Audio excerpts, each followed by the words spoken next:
घेतलेले साहित्य तर हे तुम्हाला दाखवते बघा। हा कांदा घेतलाय गॅसवर भाजून एक, ही कोथिंबीर घेतलेली आहे, या लाल 3 सुक्या मिरच्या, हे तळून घेतलेलं सुक्क खोबरं आणि 15-20 लसणाच्या पाकळ्या घेतलेल्या आहेत। आता हे मी बारीक वाटून घेते।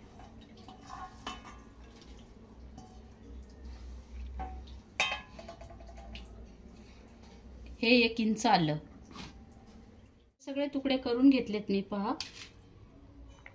आता मी धुवून घेते स्वच्छ हे 2-3। मी आता कढई गरम करायला ठेवली, तेल ओतून घेते। तेल चांगलं कडक गरम होऊन द्यायचे।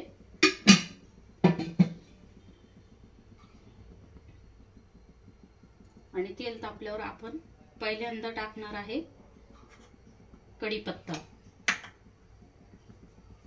नंतर 1 कांदा बारीक चिरून ठेवला होता तो, आणि हा कांदा चांगला परतून घ्यायचा फुल गॅसवर।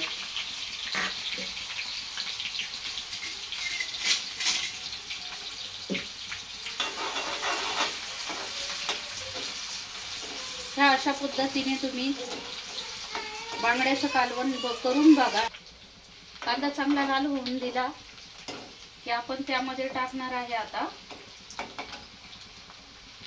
मसाला, हे वाटण करून ठेवलेला मसाला,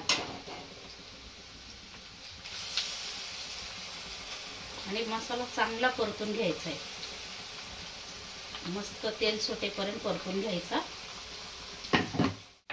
आता मी ह्यात टाकते 1 चमचा हळद, हे पहा 1 चमचा हळद टाकते, 2 चमचा घरगुती मसाला आणि 1 चमचा गरम मसाला, आणि हे चांगलं वाटण परत एकदा परतून घ्यायचं, हलवून मिक्स करायचं। माझी रेसिपी तुम्हाला कशी वाटली, बांगड्याचं झणझणीत कालवण, ते तुम्ही कमेंट मधून सांगा, आणि चॅनलला नवीन असाल तर सबस्क्राइब करायला विसरू नका। धन्यवाद। हे मसाला आता परतून घेऊया आपण चांगला तेल सुटेपर्यंत। मसाला परतून झालाय, आता मी टाकते चवीनुसार मीठ, हे पहा आवश्यकतेनुसार मीठ टाकायचे, आणि मसाला एकदा परत हलवून घ्यायचा।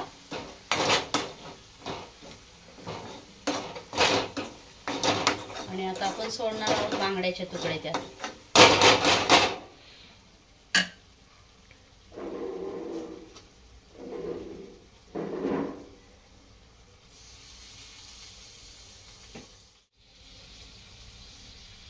असे सगळे तुकडे सगळ्या बाजूनी सोडायचे।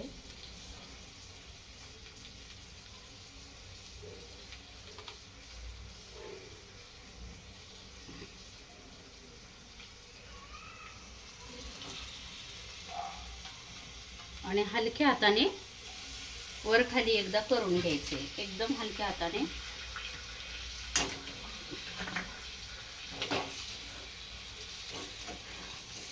मसाल्यात भाजले गेले पाहिजे 2 मिनिटं।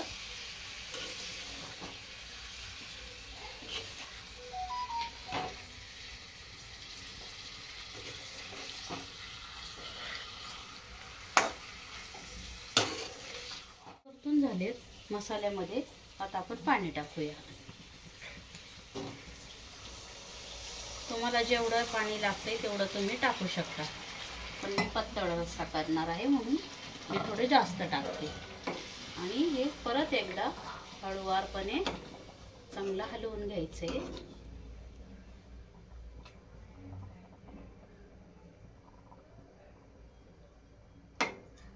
मासे शिजायला जास्त काही वेळ लागत नाही, 5 मिनिटात आपले मासे शिजून होतील। आता पाणी ओतून घेते मी, हे पहा तुम्ही रस्सा आपला कसा दिसतोय। 1-5 मिनिटं आपण ह्याच्यावर झाकण ठेवूया, आणि 5 मिनिटानंतर झाकण काढून बघूया मासे आपले कसे झालेत। मी गॅस बंद करते आणि आपलं कालवण कसं झालंय बघून घ्या। बघा किती छान तर्री आलेली आहे आणि किती मस्त दिसते। आता वरून कोथिंबीर टाकूया.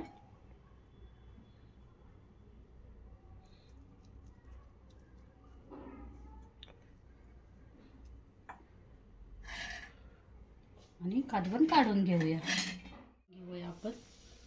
हे पहा, एकही तुकडा तुटलेला नाही आणि काही नाही. छान दिसते आणि छानच झालेला आहे. एकदा करून बघा आणि नक्कीच कळवा.